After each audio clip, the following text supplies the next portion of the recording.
baseball has been a subject of debate and controversy for more than a century. Baseball and the other modern-day bat, ball, and running games, such as cricket and rounders, have been questions. These were developed from folk games in early Britain and continental Europe times. Many of you have probably heard of baseball in your life, and some have maybe even played it. I've always been playing baseball since as long as I can remember. My family's always been a very big baseball family. Today, I will be showing you how to oil a baseball glove, how to throw different types of pitches, and how to field and catch a baseball. The first thing I will be teaching you is how to oil your glove. This is really quite simple. Okay, so when oiling your baseball glove, you want to get a rag and your oil, and obviously your baseball glove. When oiling a baseball glove, you want to always get the creases where the glove closes, and then you want to get the web, because that's where it's going to crack more.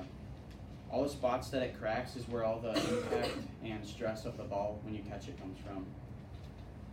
So when oiling it, you want to get your rag, and you want to get like a size of a nickel maybe on it, and just rub it around there. Some different types of oils come in bottles, so you can just squeeze it onto there, but I have where you just rub a rag on it.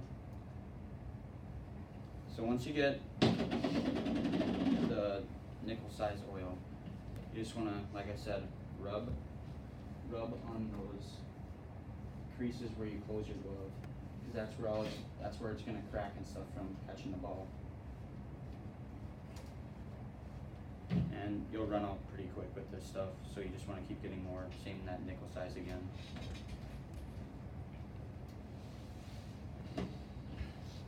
You want to get all of the web, because it can crack a lot on there too.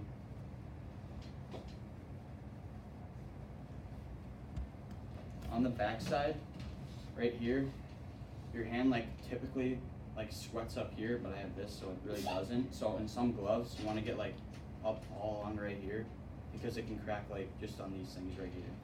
So same as before, you just get that nickel size.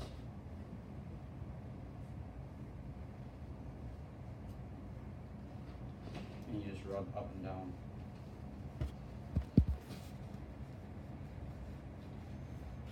You can get right here too, but there's this right here, so it's not really going to crack right there because it's kind of just overlap, but I guess you could rub it on there. After you're done oiling the glove, I guess you can get right here too. Because on this glove, it's already starting to crack right here. It's a really old glove. I couldn't find my new one, so I just had to use this one. So right here again, just on the back side, it's the same. Just rub it up and down on all of them.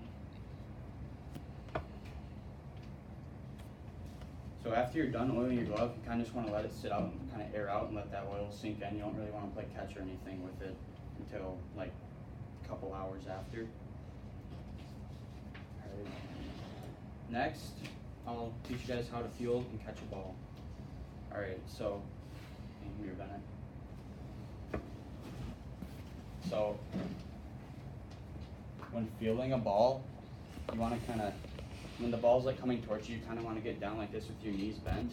And when the ball comes, you want to have your hand just over your glove, so the ball doesn't just come up and go out of your glove. So just like that, and it will roll into your glove, and you can take it and throw it to the base. Now, catching a pop fly, it can take some skill if it's a really high pop fly, but me and Bennett, we're both pretty fast, so we can get to the ball and get under it, and we can watch it. So when you catch a ball, you kind of want to get to the spot, never turn and run without looking, because you don't know if it's going to go somewhere else. So when you catch the ball, you just want to have it like this, above you, with two hands. All the coaches say two hands, but it's quite simple to catch it with one. So if you throw it up, just catch it like that, and you're ready to throw it. Good. All right. The final thing I'll be teaching you guys to do is to throw different types of pitches. There are many different types of pitches in the game of baseball. Usually high schoolers can't throw all of the pitches that MLB players can throw, like crazy screwballs and stuff, but I'll be teaching you guys some of the pitches I throw in games and some other ones. So the basic pitches when you're a pitcher is the four seam and two seam. When throwing a four seam, you want to have both your fingers just on this seam right here, And when you throw it, you just want to have the motion of going like this, so it gets that back spin.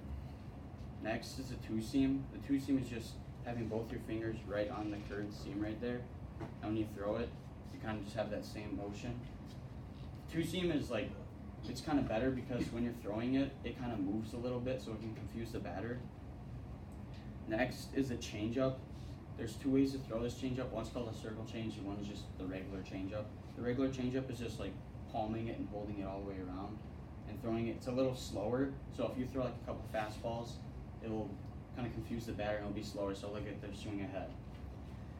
Circle change, you just want to, it's kind of like the same thing, but you use your pointer finger and your thumb and you just make a circle with it, so it kind of, like it's like a two seam, it kind of moves a little bit, but it's also slower.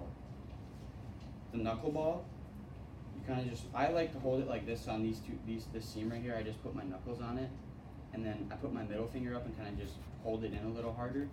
So when you throw it, it kind of just, it stays in the shape, it doesn't spin, it just goes like that, and it like moves like this.